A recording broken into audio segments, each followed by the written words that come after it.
Welcome back.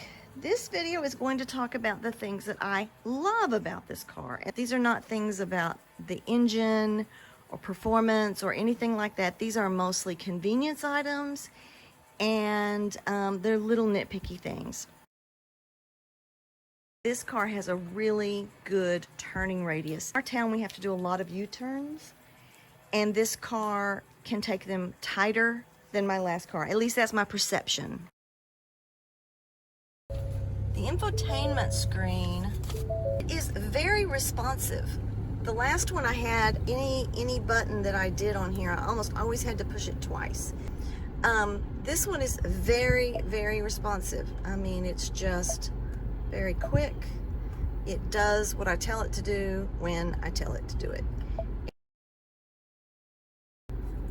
Another thing I really like about it is the vents, the adjustable vents. In my old car, I was never able to get the air going just where I wanted it. I could control it this way, or I could control it this way, but that was the limitation. And this one, you really have good control. It's on a 3-axis instead of just a 2-axis. I love the lane stabilization feature. I'm still getting used to it.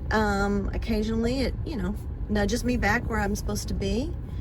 And you do get the ability to choose how you want it to alert you and what intensity you want it to alert you. And I just really like that feature. That'll make up for the active cruise control that I don't have. When you're in the cargo area, you just push that button and these two very bright spotlights light up. You can direct them like that.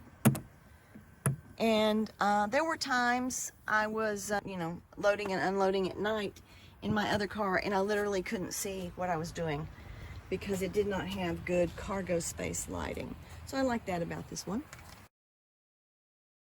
Now, this car did not come with an onboard navigation. I thought it did, but it didn't. So I went to the effort to set up Carplay. And my other car might have had that ability, but I never tried to do it.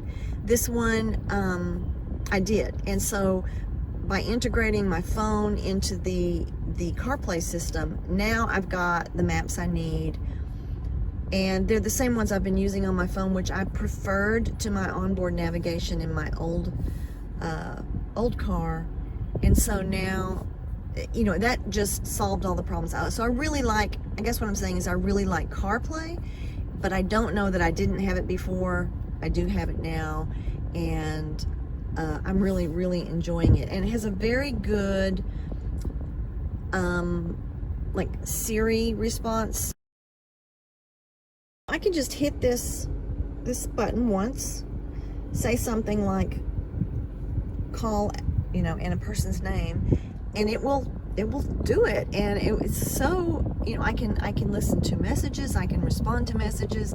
I'm still figuring all of that out, but it's fairly easy to figure out, and so I really like that system.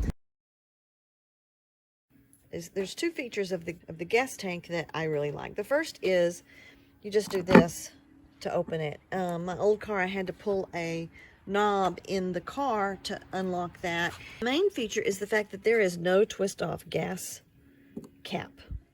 There's this little flap here, and when you put the gas pump in there, it opens that flap, and then it goes through a second one. So nobody can get in your car and steal your gas. Now, if you need to fill your car up with a gas can, they give you this handy little thing, and it is the only other thing that will fit in there other than a normal gas pump nozzle. So that's nice because you can't leave the gas cap hanging. If you drive off with this still open accidentally, you're not going to lose gas. It's just a step you don't have to mess with. So I really like the way they made this for filling up, very easy to use. Just discovered this yesterday, is that these the 4 buttons that control the windows, they each have a automatic feature where if you push them down further, the whole window will go up and down without you having to do anything. And I had that for just the driver's side window in past cars, but this one, it's all 4 windows. So let's do the back ones. Yep, that works on the back. Oh, it only goes down to that point. I'm assuming that both the back windows are like that. So that's a nice feature. I'm glad they've got it on all 4 windows. All right, another thing I like is the fact that the seat heater buttons are here. There's one here, one here. And my old car had them in the console. It was easy to accidentally hit them when you were buckling your seatbelt or messing around and stuff. So having them over here makes them a lot harder to accidentally push. And I'll tell you what, when your seat starts heating up on a 100-degree day, you know, I'm like, am I having a hot flash? What's going on here? So those are some of the things I really like about this car. And like I said, they're all just convenience things and not, you know, deal breakers or deal makers either way.